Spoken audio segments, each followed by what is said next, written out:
Orada iş olmayacak. Ne olacak? Sıfırda olacak. Bunu verirsiniz. Yazıcı danışma. Tamam. Temelde bugünkü mevzumuz budur. Eşitmiş bu sıra bak. Ne eşitmiş? Altı şirmiş, ben bilmiyorum. Adını eşitmiş. Var mı? Ki adını eşitmeye kifayet.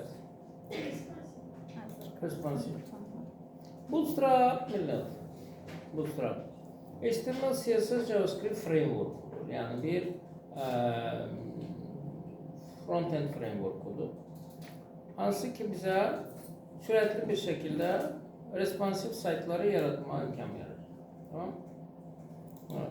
Bundan başka böyle framework'lar var mı? Var. Tabii ki var. Bir vagonu var.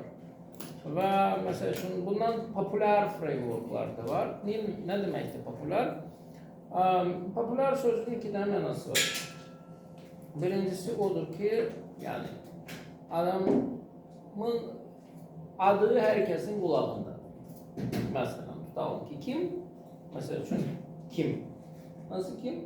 Mesela kim kardeşim? Herkes eşidir mi bu kadını? Eşidir. Mesela olanlar aramızda onu misal için onunla evlenmek isteyen var mı? Yok değil mi? Yani herkes eşidir ama ki hiç kim onunla evlenmiyor. Burada da aynı şeydir. Mesela için çok daha popüler olanlar da var. Mesela için Tailwind. Tailwind. Tamam. Statistikaya baktığımız vakti mesela için frontend yani CSS mesela için frameworks hele oydu. Usage statistics. Bakaq görək, məsələn, W-Tech'in statistikasına baxırıq. Hazırsınız? Ve burada belə bir maraqlı statistika var. Deyir ki, saytların 79,3%'ı ümumiyyətlə heç bir framework'dan istifadə eləmir. Yani biz sizinle o elle CSS yazmada öğrenmeliyiz. Yani o formada özlerine CSS yazılır. Hiçbir framework istifade etmeden. Tamam? Evet. O 79,3'ü hiç istifade edemez. Yerde kalanların içerisinde 15%'ı istifade edilir Bootstrap'tan. 8% istifade edilir bundan.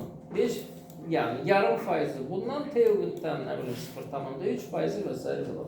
Başka framework'lar daha mevcuttu gördüğünüz gibi. Materialize var, Semantic UI var, Bulma var, Tailwind var vesaire var. Okey mi? 75%. Framework istifade edenlerin içerisinde 75% Bootstrap. Ne geçen olmuşsa. Böyle gitmemiştim. Özgürüm, ben de gittim. Ben de hiç olmur, sen de hiç olmur. Tamam. Deməli, beləsinə, yəni ki, frameworkların 75%'i Bootstrap'dır. Popülerliğine baksanız, popülerlik noktayı nazardan hal-hazırda Tailwind cırır. Herkes Tailwind. Neyin sayesinde? Onun sayesinde ki Bootstrap'ı ham bilir. İndi öğrenmenin marağı Tailwind'dir. Ne kadar vakit? Ha? Tailwind özellik için çok mühim yok. Çoktandan demezdim ama yani ki ölüsü bir 6-7 il var. Ölüsü. Bootstrap ondan daha kocadır. CSS Frameworks Popularity. Baxaq. Yani bu başka bir şey olacak hoca. Bakın burada popülerliğine baxsaq, burada şey yoktu bile. Var. Mesela için bakın illere göre yani tamamıyla böyle şeysiz bir şekilde, rakipsiz bir şekilde Bootstrap'tı birinci yerde. Ama bakın Tailwind 2017'den bu yana, yani neçə ildi? 8 il eləyirdə. 8 il ərzində qalxıb, yani birinci yere popülerlik nöqteyi nəzərdən. Tamam mı? Böyle işler. Ama aydın meseledir ki bu ondan çok daha qədim olduğuna göre 11'den bu yana var. Yani 6 ildə bunsuz şey eləyirdi. Yəqin ki elə həmin o vaxtlarda yani hansı zatları yığıbsa yığmışdır müşterileri. Ona göre yani ki vəziyyət budur. Bunun için millet bizim iki dənə zadımız var da. Bir must have var. Yəni ki, bunu mütləq şəkildə bilməlisiniz. Okay mi? Bu bir reallıqdır ki, gələcəkdə də bunu nəzərdə saxlayın ki, işlərimizin ən yaxşı ehtimal 20%-i sıfırdan layihəni yaratmaq olacaq. Əgər developer olsanız, tamam? İşlərimizin, tasklarınızın ancaq 20%-i olacaq sıfırdan yaranan layihə. İşin 80%-i vaxtı ilə kiminsə, nə vaxtsa yaratdığı layihənin yenilənməsi, dəstəyi, redizaynı, supportu və s. olacaqdır. Tamam mı? Yəni burada da gördüyümüz kimi, yəni 75%-i Bootstrap'dan istifadə eləyirsə, yəni hər 10 saytın, nə bilim, 7-si, 8-i, bu deməkdir ki, bunu bilmək məcburiyyətindəsiniz onsuz. Tamam mı? Yəni sevmək və ya sevməmək o başqa söhbətdir. Başa düşürsünüz? Yəni burada belə bir şey var ki, yəni biraz yanlış bir anlayış var bu Tailwindçilərin şeyində. Yəni bizim misal üçün bütün mentorlarımız Tailwindçidir. Onlar Tailwind, Mailwind filan peşmək. Yəni söhbət ondan gedir ki, onlar bir Bootstrap'ı tam olaraq bilmirlər, anlamırlar. İki, Tailwind'in də necə deyərlər, məhzini tutanmayırlar. Bu da iki. Onun üçün elə Tailwind'in üstünə hoppanıqlar, hərçənd belə deyək də. Şəxsən mənə görə Tailwind'dən istifadə eləməkdənsə elə frameworksuz kod yazmaq daha yaxşıdır. Yox, əgər həqiqətən də yəni, sürətli hər hansı bir işi görmək istəyirsənsə, Bootstrap artıqlaması ilə kifayətdir. Tamam? Amma yəni görürük ki, yəni həqiqətən də biraz da popularlığı bunun düşür. Ona baxmayaraq ki, ən populyarı budur. İndi bu nə üçün lazımdır?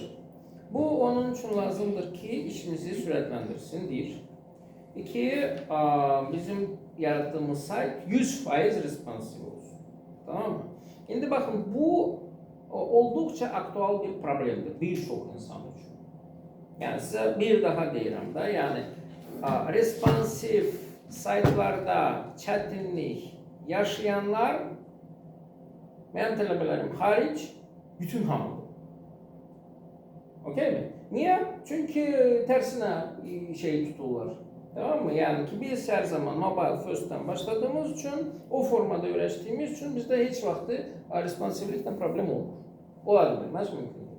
Tamam mı? Əgər başqa cürünə işə başlayırsansa, responsivelikdən problem yaşaman labiddir. Tamam? Bootstrap bu məsələni həll edir.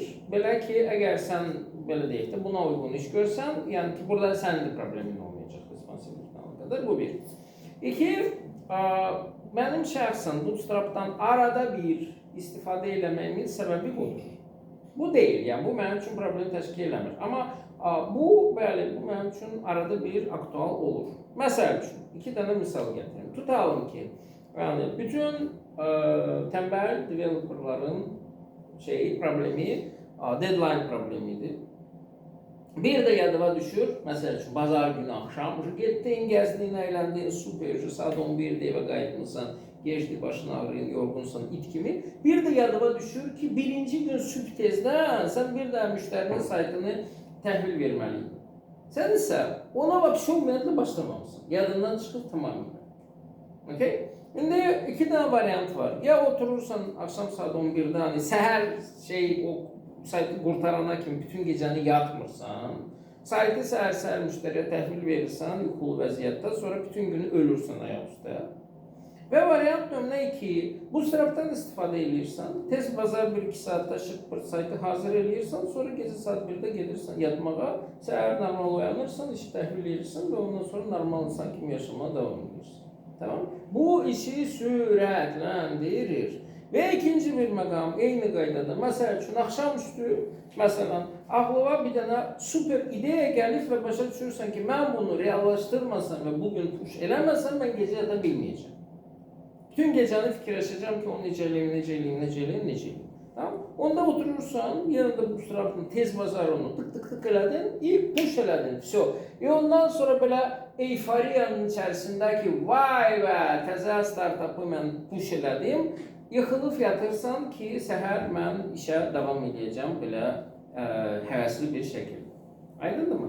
Yəni, sürətli bir şəkildə işi tez bazar eləmək üçün bootstrap. Məsəl üçün o müştərinin saytıdırsa, ola bilsin ki, o formada da qaldı. Müştərinin heç vecində də olmayacaq ki, o neyin yazılıb. Tamam mı?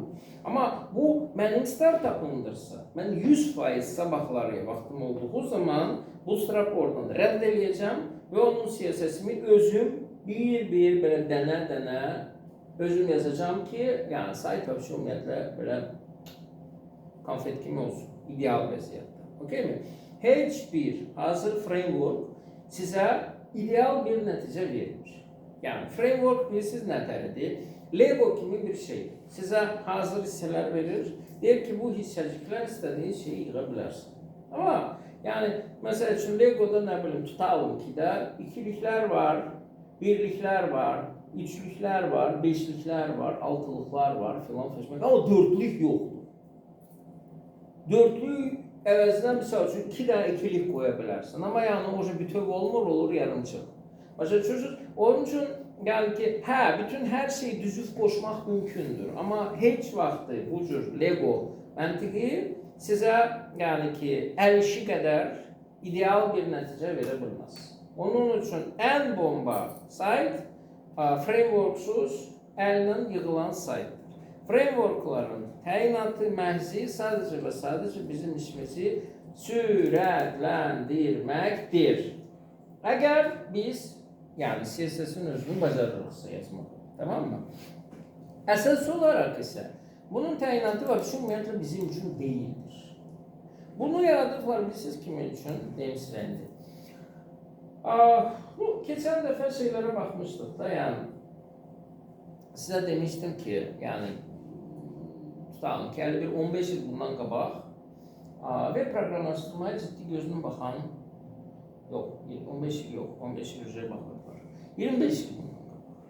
Web proqramlaşdırmaya ciddi gözünün baxan yox idi. Heç kim, yəni JavaScript-i, PHP-ni ciddi bir dil olaraq qəbul edir.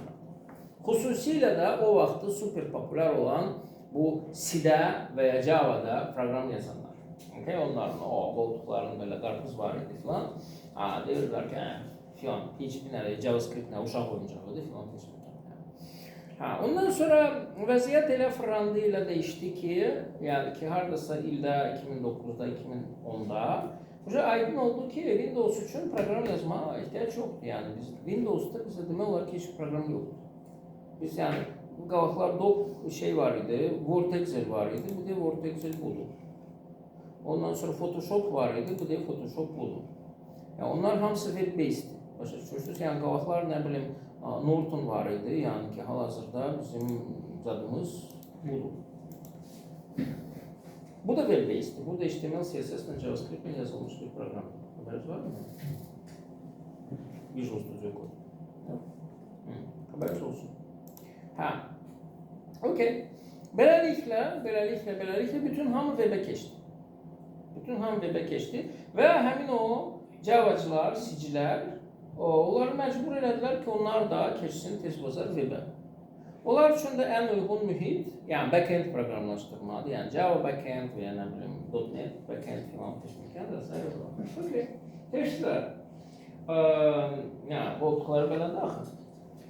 Məsəl üçün, günlərdən bir günü dedilər ki, bizə belə bir web layihə lazımdır, proqramçısan, yəni düzəldir. Amma hər bir web layihənin mütləq şəkildə bir front-end interfeysi olmalıdır. Onlar axı onu bilmirlər. Yəni, backend proqramını yazırlar, problem deyil. Database, nə bilim, nə filan feşimkən. Amma front tərəfdə, yəni ki, HTML, CSS, yəni bunlar vəbşə proqramlaşdırma dili deyil və onlar heç vaxtı ümumiyyətlə ona ciddi baxmır. Tamam mı? Ona da ciddi baxmadığın zaman alınmır. Yəni, baxırdan bir gözlə ki, burada nə var ki, asandır, başladılar yazmağa. Ondan sonra CSS lazım olduğunu da bir gözle bakırlar. Tamam, aydındır, düz koşarıp onu da başladılar yazmağa. Ondan sonra yani ki günlerin bir gününde nasıl bir şey eləmək lazım olduğu zaman, xüsusilə də desktopda belə olsun, mobildə belə olsun filan seçməkən bir də aydın olur ki, orasını düzəldirsən, burası qaçır. Burasını düzəldirsən, o biri qaçır. Nə bilim, neyin yiyirsən filan seçməkən. Positionu hər yerə soxurlar, bütün sayt dağılır və s. və baxır. Niyə? Çünki adam balası kimi heç vaxt oturub onu başdan ayağa oxumayıblar. Ona vaxt sərf eləmək istəmirlər. Değil mi? Amma onlara lazımdır ki, alınsın, olsun onların responsive website. Bax, bunlar üçün yaradıqlar Bootstrap'ı ki, CSS okuma lazım deyil. Bundan istifadə elə, bunun hazır komponentdən. Tamam. İstəsən də, istənməsən də responsive alınacaq. Aydındır mı? Yani beləliklə, yani frameworkların böyük əksəriyyəti əslində CSS-i bilməyən insanlar üçün yaradılır. Ki, onların işlərini asanlaşdırsın. Tamam mı? Bizim üçün bu, necə deyərlər, əslində lazım deyil. Tamam. Amma bilmək məcburiyyətindəyik o cəhətdən ki, sabahları istəsəniz də, istəməsəniz də qabağınıza çıxacaqdır. Aydındır mı? Ona görə mən sizə Bootstrap'ı göstərəcəm. Niyə? Çünki bu must-have. Və 100% əminəm ki, yəni günlərin bir günü Mentor'da Tailwind'i göstərəcək. Niyə? Çünki prinsipcə o da belə must-have kimi bir şeydir. Çünki populardır, ehtimal var ki, ondan saytın biri də Tailwind'dən yığılmış olacaq. Tamam? Belə işlər. Yəni birincisi, bunu download eləmək, nə bilim, neyləmək filan seçmək, yəni hiçbir şey lazım deyil. Başlamaq üçün işə baxın, read the docs düyməsi var. Bu bizə documentation içərisinə tutulur. Bununla işlədiyiniz vaxt deməlidir.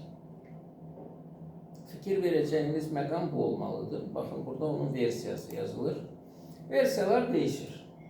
Yani ikinci versiya vardır, üçüncü versiya vardır, dördüncü versiya vardır. Bu da beşinci versiyadır. Və yavaş-yavaş başa düşürük ki, o beşinci versiyaların dördüncüsünə gəlib çıxdığımıza görə, yəni altıncı versiya da bot-botdadır. Okay? Və mən təxmin edirəm şəxsən ki, altıncı versiya beşindən bir xeyli fərqli olacaq. O da Tailwind'ə oxşayacaq. Niyə? Çünki millət Tailwind'i məhz ona görə Bootstrap'a tercih edir ki, Bootstrap'da bəzi şeylər heç ideal deyil. Tamam? Onu məsəl üçün Tailwind'ə oxşatsalar, o zaman yaxşı ümumiyyətlə Bootstrap'ı istifadə eləməmək üçün heç bir fərq qalmayacaq. Yəni ideal bir framework olacaq. Hər neysə. Amma yəni ki, bunun versiyaları bir-birindən fərqlənir. Belə ki, misal üçün burada işləyən bəzi şeylər burada işləmir, burada işləyən bəzi şeylər burada işləmir. Değişmə müşahidə olunur. Buna görə versiyaya fikir verin, yəni hal-hazırda 5'dirsə 5'dən istifadə edəcək. Okay. Quick start. Yəni tez bazar işə başlamaq üçün neymək lazımdır? Baxın, yazır bura. Tamamilə başa çıxmayan insanlar üçün deyir ki, təzə bir index.html fayl yarat ki, ondan sonra onun içərisində meta-new tagi insert elərkən və ümumiyyətlə, yəni ki, buradakı koddan istifadə edə bilərsin deyir. Buradaki koda baksak görecek ki prinsipçi bir şey yoktu. HTML'di, head'di, metadı, viewport'tu, title'dı, body'di, hello world'du falan peşmekten. Tamam. Neyse, biz böyle oturmayalım. Biz burada yarattık bunu. Bunun içerisinde bir tane file yaratırız. Bunun adını ben index koymayacağım. Index bize yani gelen derste file yaratacak. Onun şey olacak. Onun adını koyalım test. O yani ki ne bileyim. Gelin diye bunu bootstrap.html. Okay. Bu da bizim dede baba kodumuz olmalıdır. Responsive olacağına göre mütlak şekilde viewport, ondan sonra UTF-8 falan Facebook. Değil mi? Hello World'u istiyorsunuz. Yazar istemişsiniz. Tamam. Bootstrap. Okay. Yaxşı. Hələlik burada Bootstrap'lıq heç nə yoxdur. İndi ikinci adımda bu deyir ki, include Bootstrap, CSS and JS. Və koda baktığımız vaxtda gör ki, burada head bölməsində belə bir link var. Belə bir link var head bölməsində. Linka diqqətlə baxdığımız vaxtda gör ki, bunun relationship'i, style sheet'dir. Okay. Yəni ki, bu bir CSS faylı. Hansını ki, baxın, CDN'dən bura include edirlər. Yəni ki, Bootstrap'ın 5.3 versiyasıdır filan peşməkəndir, tamam mı? Bu hazır CSS'dir. Bunun işləmə məntiqi bilsiz hansıdır? Nəyə oxşuyur? Fitness var idi bizdə. Biz orada nə edirdik? Bir dənə property üçün bir dənə class yaradıq. Okey mi? Ondan sonra hansı elementdə o property bizə lazım idisə, o elementə həmin klassı şamil edirdik. Burada məntiq odur. Sadəcə həmin klasslar uca yaradılır Bootstrap'ın içərisində. O bizə təqdim edir bir vagon klassı. Deyir ki, sən elementə sadəcə klassları payla, onlar lazım olan şeyləri eləyəcək. Tamam? Klasslar uca yazılır. Qalıb onları sadəcə HTML insert etmək. Yəni, Bootstrap'la işlədiyimiz vaxtda biz CSS-la heç işləmirik. Ancaq HTML yazırıq, klassları insert edirik, onları özü düzür qoşur. Aydındır? Mantık budur. Və bizim Bootstrap'ın içərisində bəzi hazır elementlər var. Onların adı gedir component. Tamam? Həmin komponentlərin işləməsi üçün onlar hazır web komponentləridir. Yəni, web saytın müəyyən bir hissəsidir, yazıblar. Onlardan bəziləri interaktivdir. Yəni, üstünə basırsan açılır, üstünə gəlirsən, nə bilim, uçur, gedir filan peşməkən. Və onların işləməsi üçün JavaScript lazım olduğuna görə, onun üçün burada bir dənə də JavaScript linki var. JavaScript linkləri emirlər. Gələcəkdə də onu izah eləyəcəm. Biz adətən yerləşdiririk body tagi bağlanmamışdan qabaq. Yəni, body'nin ən altına skripti yerləşdiririk. Tamam? Səbəbini JavaScript'də başladığımız vaxtda sizə izah edəcəm. Okay? Mesela şu tamam. Bootstrap'ı bu formada biz boşluq. Sözde yazsak da işlemiyor değil mi? Ah! Sözde yazsak da işlemiyor. Yani. Kim?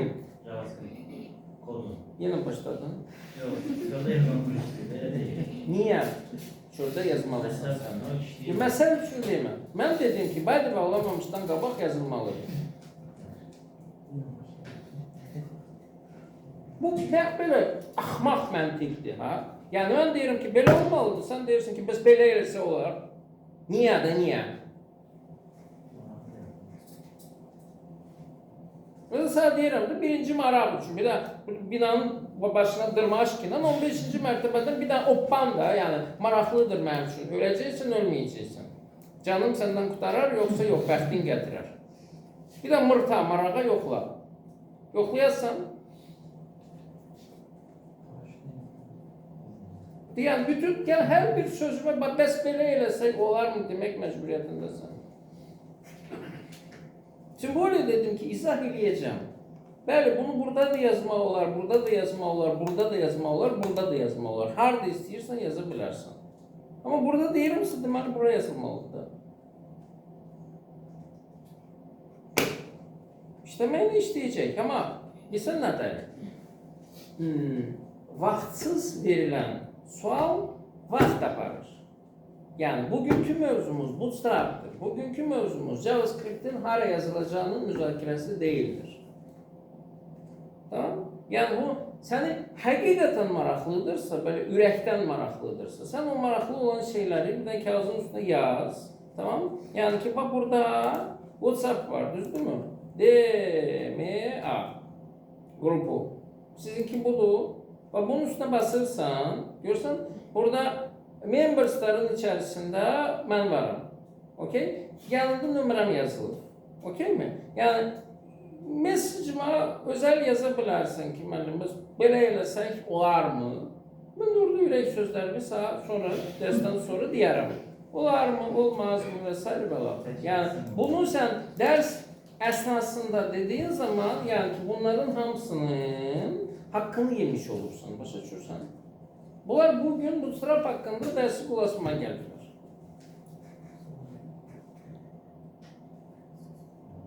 Aydındır mı? Belə.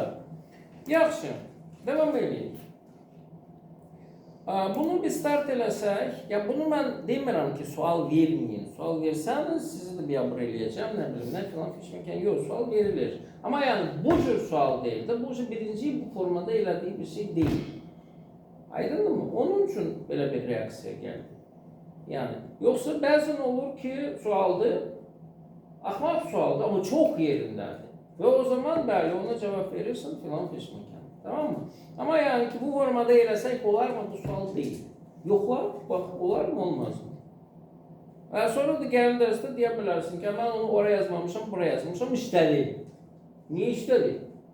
Nə bilim, bilmirəm yəni. Başı buradan götürsən, buraya yapıştırsan işləyəcək. Bəlkə də işlədi. Amma yəni orada olması məsləhətdirmi? Yadın ki, yox. Niyə? Çünki yəni orada heç də belə yaxşı yer deyil yəni. Yuxarıda olanda daha yaxşı. Görürsən hər şeyi belə sən görürlər filan peşməklə. Okey. Bunu start elədiyimiz zaman başa düşürük ki, buradakı fontlar belə ənənəvi Times New Roman deyil. Yəni ki, həqiqətən də buna nəsə tətbiq olunur. Ona görə də yes, bizim Bootstrap hal-hazırda aktivdir, işləyir. Okey. Okey. Bootstrap'ın birinci qanunu. Qanun deyil bu arada. Yəni, Bootstrap'ın heç bir qanunu yoxdur əslində. Belə deyək də, mən bundan necə istifadə edirəm? Şəxsi təcrübələrim. Şəxsi təcrübələrim onu göstərir ki, Bootstrap'da nə yazırıqsa, onu mütləq şəkildə konteynerin içərisinə yerləşdirməliyik. Tamam. Yəni ki, məsələn, tutalım ki, H1'imiz olsa belə, div class container yazırıq, ondan sonra onun içine yerləşdirilir. Və burada da sırası görür ki, baxın, bu buradan aralanır. Hətta görmək istəsək bu konteyneri, mən burada bir dənə style'ımıza şey verirəm. Bu arada baxın, deyir, öz style'ımı mən Bootstrap CSS-indən sonra yerləşdirmişəm. Okay? Və əgər biz Bootstrap'dan istifadə ediriksə, bura yadınızdadırsa biz reset CSS istifadə edilir. Bunun artıq reset CSS-ə ehtiyacı yoxdur. Çünki Bootstrap öz nastroykalarını artıq eləyir. Tamam mı? Buna görə biz buna artıq etibar edirik. Yəni belə deyək də, Bootstrap'dan istifadə edirsinizsə, burada və hər hansı bir framework'dan istifadə edirsinizsə, burada qayda ondan ibarətdir ki, siz yəni hazır bir sistemi götürdünüz, mənimsədiniz. Tamam mı? Deyirsiniz ki, mən bunu qəbul edirəm. Mən buna necə deyirlər, əməl eləyəcəm, itaət eləyəcəm. Okay mi? Bundan sonra siz ona nə qədər çox qarışsanız və barmaq eləsəniz, onun içərisinə bir o qədər etmiş olacaqsınız. Yəni nəticə bir o qədər bərbad olacaq. Tamam? Nə qədər müdaxiləniz ona minimum olsa, bir o qədər nəticə olacaq normal. Okay mi? Yes. Onun üçün çox belə müdaxilə eləməyəcək. Yəni ümumiyyətlə müdaxilə eləmirəm. Deyirəm ki, misal üçün tutalım ki, test klası olsun, yəni ki, bu mənim klasım olsun. Və mən buna sadəcə deyirəm ki, background-unu mən məsələn yellow eləmək istəyirəm ki, baxın ki, buradakı konteyner nə olacaq. Baxın, yəni, belə bir konteyner imiş. Tamam? Yəni, okey. Sonrası var. Sonrası var, izah edirəm. Responsiv olduğunu bizə vəd eləmişdir, düzdürmü Bootstrap? Baxın, bunu bu formada yoxlaya bilərik. Enini yavaş-yavaş azaldırım. Opa, gördünüz? Hoppandı. Bir dəfə hoppandı.